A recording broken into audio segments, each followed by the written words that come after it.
Hey everyone, I hope you're all well. I thought I'd take a moment to record an introduction to HSP406 for you so you know a little bit more about the unit.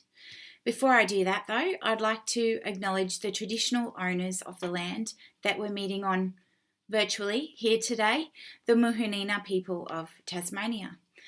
I'm acknowledging them because I understand that they've been subject to invasion, dispossession, and violence, and that they continue to maintain their identity, culture, and Indigenous rights.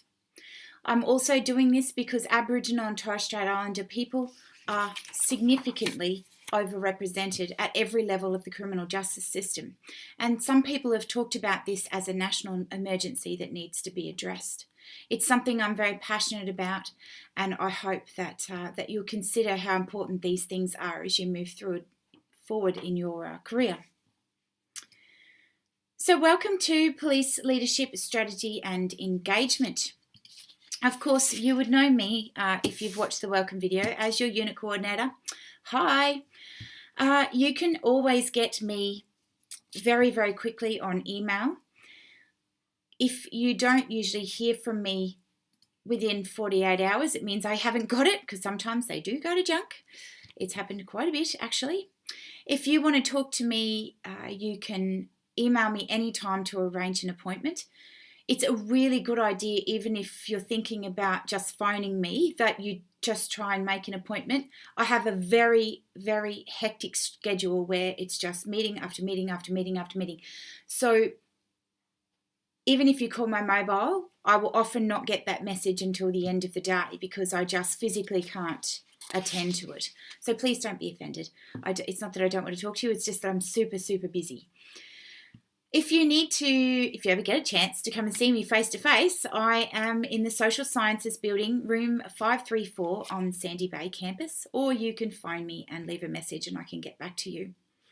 A little bit about me. My major research interests are looking at the intersection between vulnerable communities and frontline policing, and I specifically focus on LGBTI communities and young people in particular, and looking at the way that they interact with police and criminal justice systems more broadly.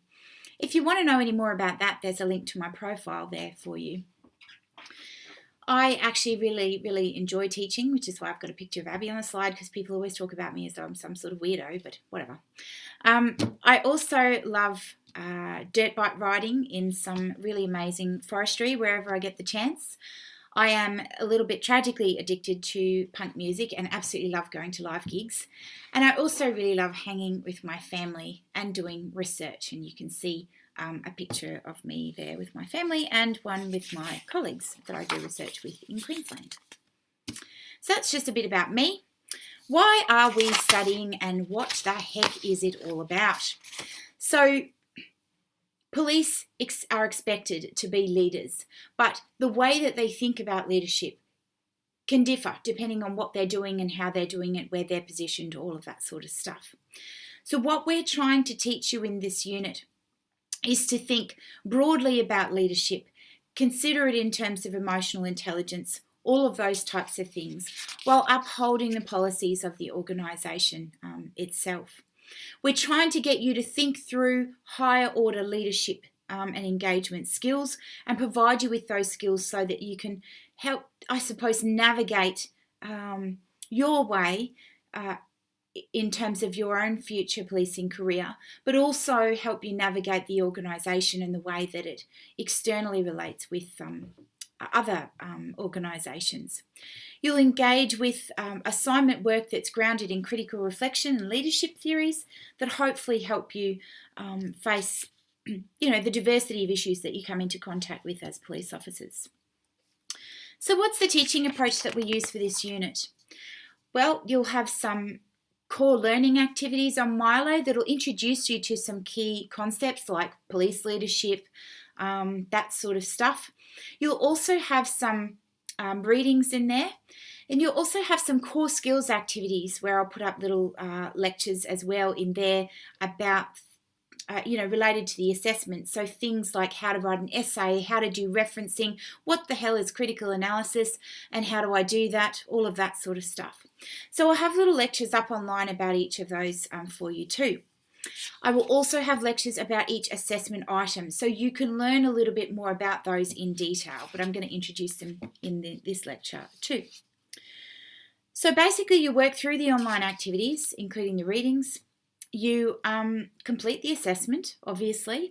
I'll give you examples in the videos from previous assessment items to give you a sense of what a good one looks like. I won't give you a whole thing, but just bits and pieces.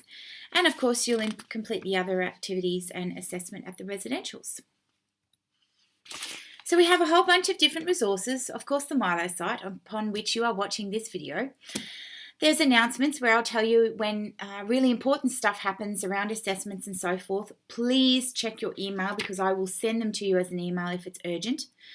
And of course, there's lecture slides, YouTube videos, all of that type of stuff, as well as readings to work through. How does this unit work? It slots into your residential activities. So you'll start with, I guess, your leadership essay. You'll do your residential somewhere around that sort of time. And then you'll do your other assessment at the residential, followed by, finally, your critical policy analysis essay.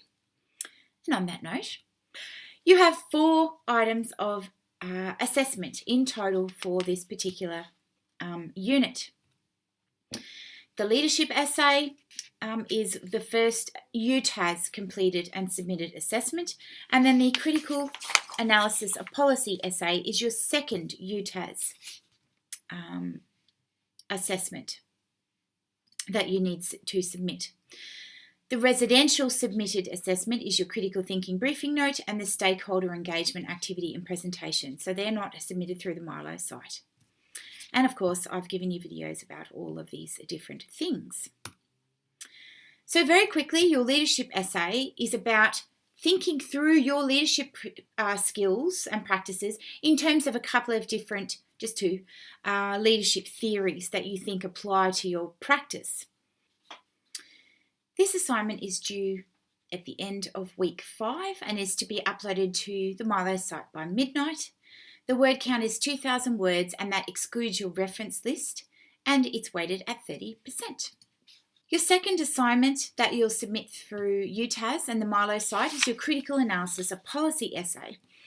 This is where you need to actually find a Victoria Police policy and critically analyse it in terms of research literature. Don't worry, you'll get lots more information about how to do this. So this is due at the end of week 11 and it's to be submitted by midnight. The word count is 2,000 words, excluding the reference list, and the weighting is 30%. Now, as I said before, this one is also uploaded to the Milo site. At this point, that's all I've got to say. If you have any questions, don't hesitate to get in touch and make sure you watch those videos on the Milo site that I've put up for you. That's it for now. See you later.